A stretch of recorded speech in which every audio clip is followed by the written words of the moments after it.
Legendary Lords make up some of the most flavorful and entertaining parts of Total War Warhammer. From the noseless vampire counts of Sylvania, the foppish elves of the New World, and the warp dust huffing Skaven of the Under Empire, there's truly a lord for every situation. With that being said, there are still some lords that are missing from their respective rosters. Lords that have huge, sweeping lore attached to them, or ones that drastically mix up the formula for their respective races. In this video, I want to talk about my top picks for some legendary lords that are missing from Total War, but were a huge part of Warhammer Tabletop. I mean, well, they might not directly have been a massive player in Tabletop, but they are highly requested lords nonetheless. We won't focus entirely on the lore for each one of these entries, as I have a full dedicated video on each one that I'll link in the upper right corner of their respective character. Rather, we'll talk loosely about how each character would be a desirable lord in the game and what fun toys they might bring with them. Before we get started, I'm going to work under the assumption that no DLC for DLC is not in effect. I'd like to discuss some fun lords that I think that statement dismisses in a pretty unfair way. So let's jump through my top 5 legendary lords that are missing from Total War Warhammer. If you've been a fan of my channel, you probably saw this coming, but Therian the Grim, Warden of Ivris, would make for a great addition to the High Elf roster and starts us off at number 5 on this list. With Therian being the main duelist of the faction, I see Therian as being a tankier, melee-centric lord that would excel at hunting large monsters or other lords on their monstrous mounts. Speaking of those mounts, one thing I've bemoaned across multiple videos is the lack of monstrous mounts for the High Elf legendary lords. Alariel gets an eagle, but that thing is distracted by breadcrumbs. Therian would bring the coveted Griffin to the High Elf roster. A nice stopgap between the Dragon and Eagle mount, solid damage with great speed. When you consider how important monsters are to the mid/late game campaign or even multiplayer, this would provide a huge boon to the High Elves who otherwise have to rely on generic prince and princesses for their dragon mounts. Lastly, Therian would hopefully bring other missing units to the roster, like the dreaded Lothern Skycutter. The High Elf Flying Circus was a tabletop trope which consisted of a massive army of mostly flyers. With the Griffin helping to get lords in close and fast, and the Lothern Skycutter to act as a mobile artillery platform, we might finally see the Flying Circus return, but in Total War Warhammer. Number 4 on our list belongs to the mirror faction to the High Elves, the Dark Elves. Malice Darkblade has been a massive portion of the ongoing Dark Elf lore, as well as the power struggle that fills the top echelons of the Dark Elf society. Malice Darkblade, the dreaded lord of Haggrafe, is a character with a wide-spanning book series that chronicles his gathering of multiple artifacts to both appease and free the demon Zarkan. Zarkan is bound to Darkblade's soul, so the two get into a bunch of, wacky mishaps through the old and new world. As far as a legendary lord, I think he's the one that every person that knows the Dark Elves has been expecting since day one of Total War Warhammer 2, that is. He's a strong fan favorite, and personally, I think he's a bit cooler of a character than Malekith. I mean, granted, Malekith has a great representation in Total War Warhammer, I still love the narrative that Malice brings to the table.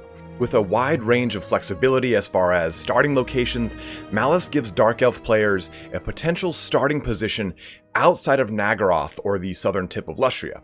In addition, we could be seeing something like a quest or a storyline similar to what we get with the Tomb Kings of the Vampire Coast, a narrative-driven, individual objective-based campaign that is overall shorter than the Vortex struggle and highly thematic at the same time.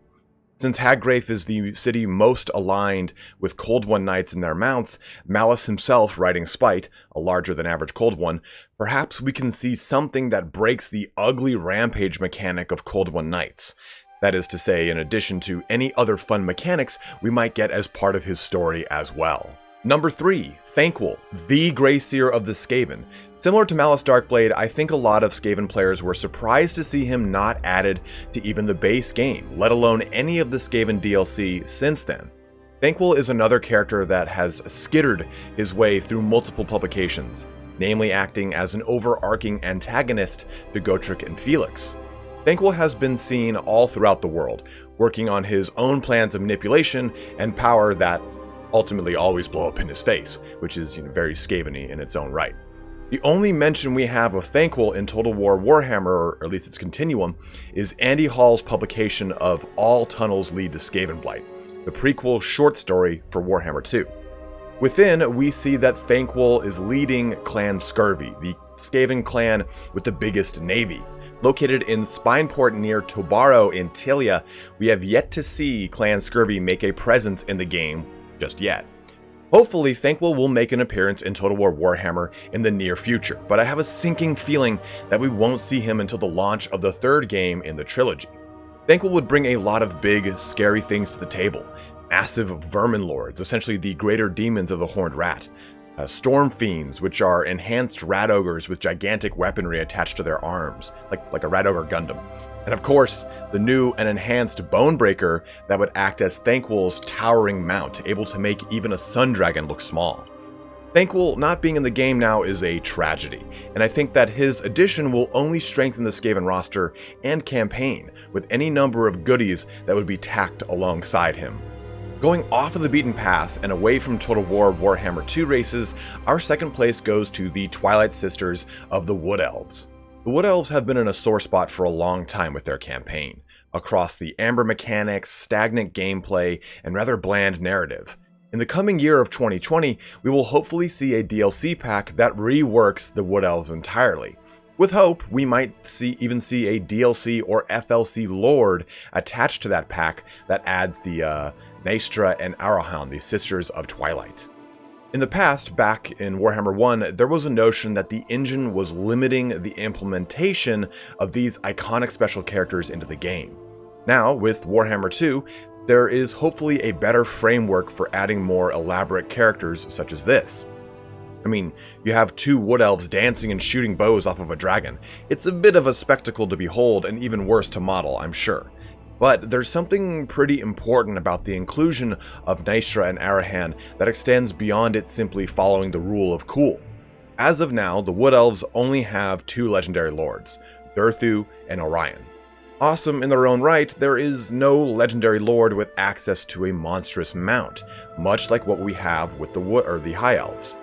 Adding in the Sisters of Twilight, we could have a dynamic character option that would grant us graduated mount options as they level up with a rather interesting lore as well.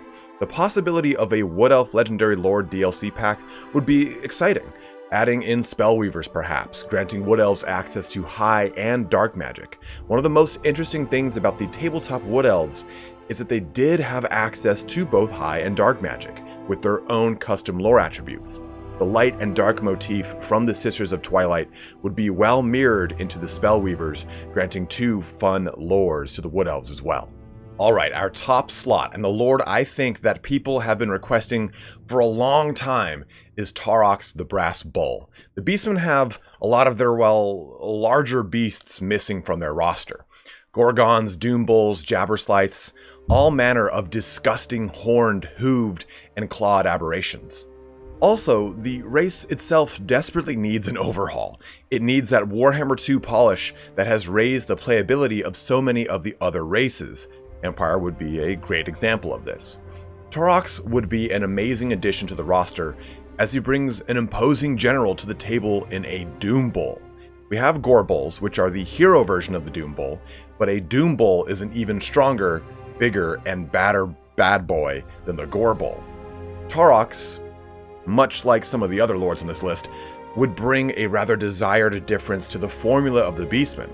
If the Wood Elves have too many monstrous legendary lords, and the High Elves have no access to monstrous mounts on their legendary lords, then the Beastmen have no large, kick-ass, monstrous legendary lords, which is something you'd fully expect from a faction with the title alone.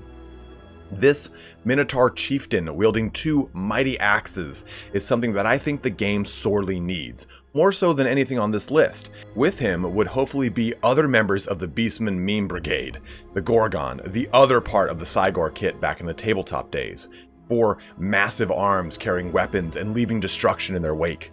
The Jabberslyth would give the Beastman something akin to a Hell Pit Abomination and a Chaos Spawn having a twisted and warped baby. Both of these units would accompany Torox well in a Beastman-themed DLC that we hopefully get before the sun sets on Warhammer 2. That brings our list to a close here today, guys. I hope you enjoyed some of the options I presented, or at least the ideas of why they would be included. And I'd love to hear your top 5 picks for Legendary Lords, or even if you think that some characters like, say, Thankful should be number 1, or whatever it is really. Comment below and let me hear what your thoughts are.